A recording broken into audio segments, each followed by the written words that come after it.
মর মইয়া থাক এই জলন্দার পুরো আল্লাহ যে উঠোই কেননেস না রাত দিন খালি আমার জ্বালাতন করে হ্যাঁ এবার তুই মরতে পারিস না কোনো বৃদ্ধাশ্রমে থাকতে হবে গরুটা আমার কাবু হয়ে যাচ্ছে হ্যাঁ ওই নিচে কত করে গেলাম একটু ভিটামিন এনে দাও ভিটামিন এনে দাও কুরবানির সামনে বেশি করে টাকা হইতো না নিচে কি জানে নাকি এই যেমন এ জ্বালাচ্ছে সেখানে বুড়ো ভুতুম জ্বালাচ্ছে আমার শ্বশুরের কি কব শ্বশুর না সেটা বুড়ো একটা ঢারস মার্কা বিটালো খালি জ্বালাই খালি ও বৌমা ওইটা দাও কেন তোমার বড় পিঠার মুখে যাইতে পারো না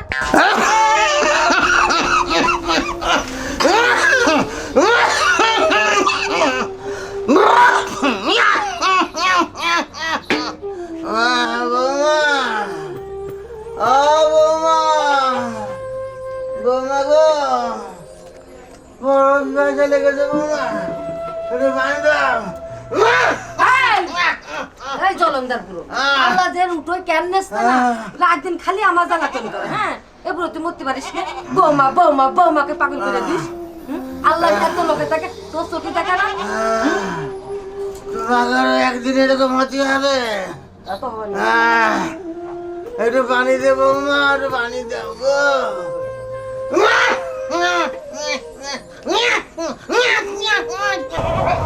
মেলা দিন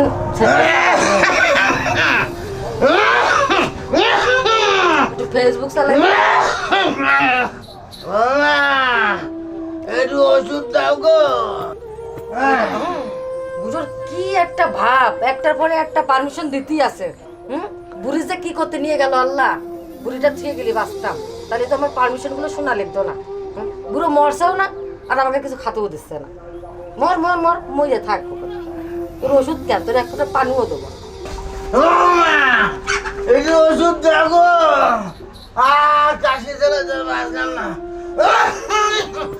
তো সহ্য করে গেল না এই সংসারের গুলি মান কত তুই সংসার গুলো তোর ছেলে নিয়ে একটু ওষুধ দাও গো খুব কষ্ট বাবু রে তোমরাও একদিন বুড়ো হবা সেদিন বুঝবা আমার যন্ত্রণাটা এখন তোমরা গার রক্ত ওজন এখন বুঝছো না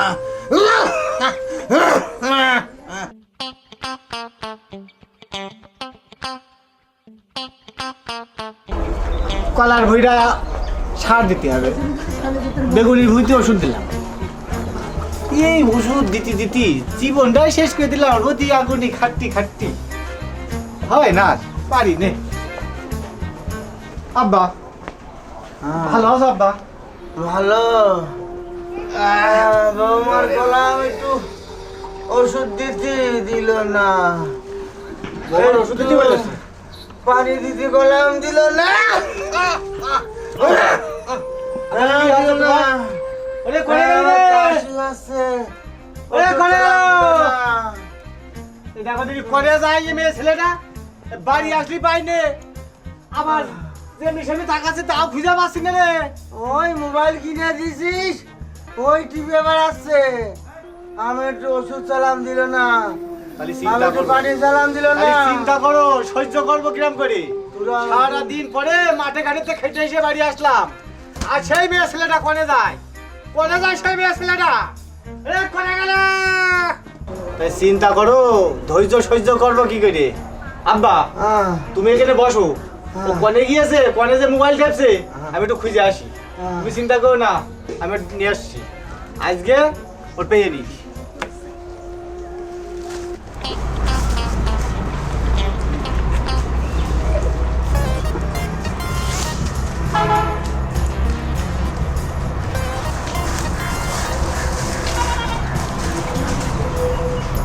কিরে তুই এখানে দাঁড়িয়ে কি করছিস এমনি দাঁড়া রয়েছে তুই এমনি দাঁড়ায় রয়েছিস হ্যাঁ আর বাড়ি ওদিকে যে আব্বা যে কি ও কাজটি যে কি অবস্থা কে তোমার আব্বারকে বান্দিগিরি করতে নিয়ে গিয়েছো নাকি আমার বিয়ে করে হ্যাঁ সব সময় আমি একটু কাজ করে ভাত খেয়ে কোনো তাই করে আমি শান্তি পাচ্ছি না এক সময় ওষুধ দাও রে পানি দাও রে ভাত দাও রে এ টেনে দাও কে আমি ওটা করতে যাবো কেন তোমার বাপ তুমি কেন করো যাও তুই আমার বউ না হ্যাঁ তুই আমার বউ না? হ্যাঁ আমি তোমার বউ, আমি মানলাম আমি তোমার বউ, তা বলে বুড়োর আমি এত আবদার মেনে নিতে পারবো না। খবরদার আমার বাপের বুড়ো কবি না তুই।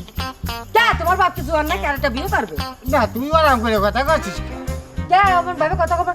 তোমার বাপ আমার সুতি বসতি সব সময় ধনি ওরে কাশ বৌমা একটু পানি কইলু কই আই যায়, কোনো সময় আমার তো রেস্টে থাকতে যায় না। তোমার ওই বাড়ি আমি আর সংসার করতে যাবো না। ও বউ, তুই এই কথা কইস রে বউ? তোর দোকান পায়ে দোকান ধরি রে বউ? তুই এই কথা কইস না, তুই আমার থেকে যাস রে। তুই যদি চলে যাস কিটা আমার গরম গরম দু মুঠো ভাত রান্না করে দেবে রে, কিটা আমার ওই গরুর গোয়াল নাচ সব করবে রে বউ। তুই আমার থেকে যাইস রে। হ্যাঁ আমি তোমার সাথে যেতে পারি, তাহলে তোমার বাপের কোনো বৃদ্ধাশ্রমে থাকতে হবে। আব্বার বিদ্যালয়ে আসবো হুম কে? আমাদের আব্বার নামে মাঠে যে জায়গা জমি রয়েছে, বাড়িতে গরু ছাগল রয়েছে, সবই তো আব্বার নামে। আব্বা যদি বৃদ্ধাশ্রমে থেকে আসি তাহলে আমরা থাকবানে থাকবানে। আমরা বাড়ি থাকবো, তোমার বাপ মুরব্বী, তোমার বাপ কিছু বোঝে না, তোমার বাপ আজ বাদে যাবে কাল মরে। আমাকে তো একটা ভবিষ্যৎ আছে, আমাদের সংসার ধর্ম আছে, আমাদের বাচ্চা কাছে আছে, তাদের একটা ভবিষ্যৎ নেই। তোমার বাপের এখন যে তুমি থাসো, তাই গিয়ে তোমার ওই সংসার আমি করবো। তাহলে বউ একটা কাজ আছে, একটা বুদ্ধি আছে বউ। কও বুদ্ধিটা হচ্ছে, বাপ তো অসুস্থ, আগে আমরা বাপের সঙ্গে বুঝিয়ে সুঝিয়ে জায়গা জমিগুলো আমাদের নামে আর তোর নামে লিখে নিই, লিখে নিয়ে তারপরে আব্বার কি আসবে। তোমার এত বুদ্ধি কবে করতে হবে? আর এত বুদ্ধি নিয়ে তুমি রাত্রে ঘুমাও করতে গেছো? তোমার সোয়া পালি তো আমি সব ভুলে যাই গো বউ। কাকা কেমন আছেন? ভালো আছেন? ভালো ভালো আর কি করে থাকবো, এই বয়সে যে ভালো থাকা যায়। আমার ছেলেও দেখে না, বৌমাও দেখে না, একটু ওষুধ চালেও দেয় না, ওষুধ চালেও দেয় না। এই বয়সে কি করে ভালো থাকবো? আমি স্রষ্টার কাছে প্রার্থনা করি এই দিন যেন আর কারণ না আসে, এরকম কষ্ট যেন কারো আর করতে না হয়। এই আপনার ছেলে কিছু বলে না কাকা? ছেলে ছেলে তো বৌমা যা কয় তাই শোনে, আমার একটু শুধু দেয় না, ঢুকানো দেয় না। কাকা বয়স হয়ে গেলি সব ছেলে পেলে এরকম করে, দেখে না কেউ বাবা মার, হ্যাঁ বুঝেছেন? হ্যাঁ আমি খুব কষ্টে, আল্লাহ যদি আমার মরণ না দিত তাও আমি বাঁচতাম। আচ্ছা আপনি ধৈর্য ধরেন, আপনার ছেলের সাথে দেখা হলি আমি বলবা না কাকা। আমি স্রষ্টার কাছে প্রার্থনা করি এই দিন যেন আর কারো দেখতে না হয়, এমন দিন যেন আর কারো না আসে,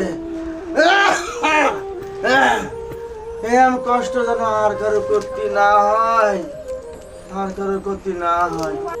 কাকার এই কষ্ট দেখে আপনারা শিক্ষা নিন, বাড়ির বয়স্ক বৃদ্ধ বাবা মাকে কেউ অবহেলা করবেন না, সবাই যত্ন করবেন নিজের সন্তানের মতো।